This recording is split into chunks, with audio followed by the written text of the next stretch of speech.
how about you hit us up with some more numbers, running back style this time? Who are some of your maybe not sleepers, but guys you're really looking at later? Well, here's the thing. You guys touched on Daniel Thomas, soon to be known as DT. You talked about him a little bit earlier, and I'll tell you what, I'm a guy that's usually really soft on drafting rookies, but there's a couple numbers here that I just can't take my eyes off of.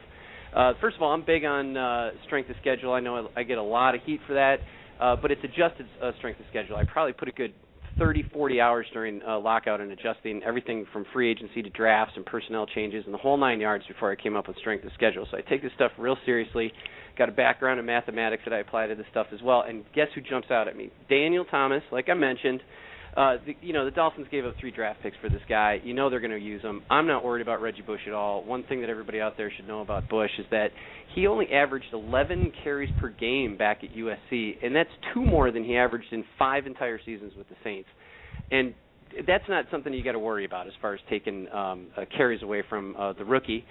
Also, even from training camp today, Sperano was talking about how great of the hands that he thought Thomas had, and then they're lining up Reggie Bush in all sorts of like slot positions and everything in the passing game.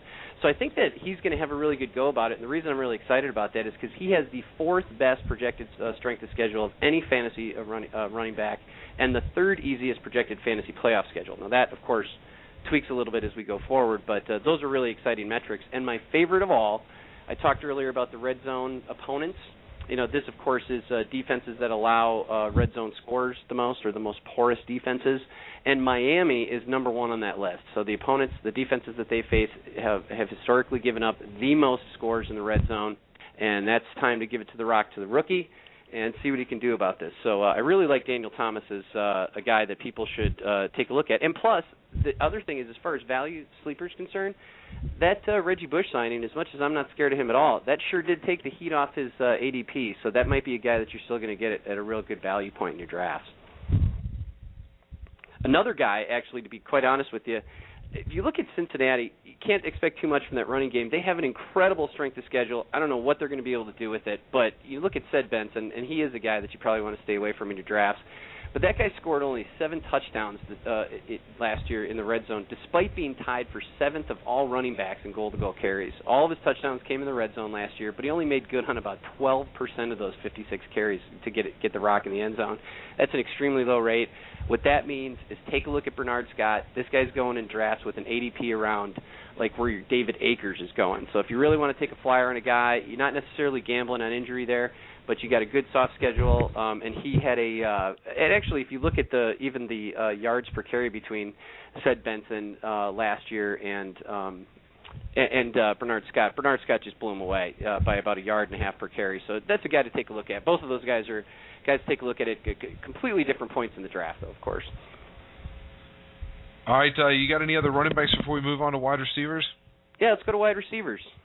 All right, so who are some of the guys, and I was saying this to Joe earlier too, that I feel like there's like a lot of elite guys at the top that you want to grab, whether it's 7 or 8 guys or 5 or 6, however you want to look at it. And there's a bunch of muddled guys with question marks. Your Dwayne Bowes, can he do it again? Your Mike Williams, can he do it again? Is Des Bryant getting overdrafted, underdrafted, depending on what you think he's going to do? And then there's like a lot of really interesting guys really, really late. Who are some of the guys that are standing out to you? I mean, obviously everybody that signs up to play fantasy football knows that Calvin Johnson and Andre Johnson are pretty good. So who are some of those those later round guys that you're looking at that represent some value for you? Well, I'm going to tell you something. I'm going to take a quick left turn on you because I want to get you guys fired up about one particular guy. And he's not exactly late round, but I am just absolutely blown away by these metrics. And I'll give you some later round guys too, real quick. But this guy is going to blow the doors off this year, and I'm talking about Mike Wallace from Pittsburgh. Oh, I love it. I'm so excited about this guy. He has the number 1 projected strength of schedule of all fantasy wide receivers in the NFL this year, and he gets a lot of credit for being a deep ball guy. Obviously, Roethlisberger didn't play the full season last year, but he still led all QBs in bomb passes last year, which is crazy. 36% of his passes were thrown in like a medium, deep, or bomb range. Wallace also led the league in passes caught against safeties, which of course is in that bomb range.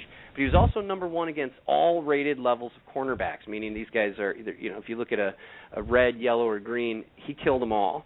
And he's not just a deep ball guy. He actually led the league in short passes, meaning he's got a yards per average that was higher than any other player in a short pass range. So don't just think of him as a long ball guy. He's never missed a game in his NFL career. And, I think you guys talked about this last week, as a matter of fact. He led the he killed it in the last 9 games of the year with 6 100-yard plus efforts. And the guy didn't even get a total of 100 targets all season long, and he still performed as his wide receiver 1. I'm telling you, if you got an early pick in the first round, I'm going to go right on a limb, and I'm going to say Wallace is a wide receiver that you want to pick up if you want to balance things out as early as in the second round, especially late in the second round. I'm telling you, I'm going to put my word on that. So Wallace is a maybe kind of an obvious guy, but I am so fired up about him, especially from a strength of schedule. I had to tell you guys about that.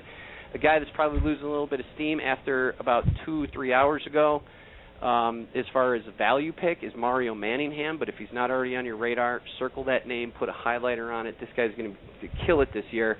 It probably would have been nicer if Steve Smith festered around there, because Mario Manningham's got a pretty decent strength of schedule. But this guy absolutely crushed it at the end of the season last year. 300-yard games, 4 touchdowns over the final 3 weeks. He was another one of these guys who was in the top 5 in bomb receptions, but I think he'll be able to balance it out a little bit. He obviously had an injury situation that gave him more opportunities, but he's going to be lining up across from double coverage king Hakeem Nicks this year. I think it's going to be insane. And New York Giants were 4th in red zone possessions last year and 5th in red zone touchdowns to wide receivers. So I think there's going to be plenty to go around there. And then the last guy, super, super deep. I know I'm jumping on the bandwagon here, but I absolutely love this kid. You guys talked about Greg Little out of Cleveland. I've been watching him in camp a lot, and I'll tell you what, he got 2 guys, Massaquoi and Cribbs both got injured. Massaquoi's still in a boot. He's walking around a little bit though now.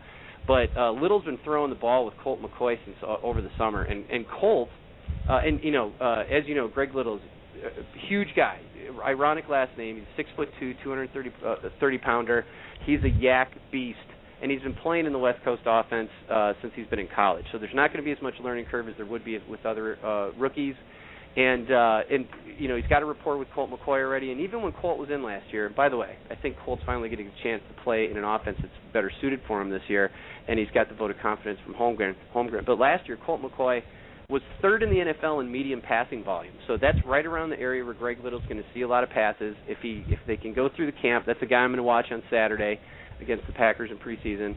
And he's got the 4th best schedule for fantasy wide receivers coming up at the end of the year if he ends up clicking. So this could be a guy that jumps out of the radar, really echoing the statements made earlier in the podcast, but I really like that kid a lot.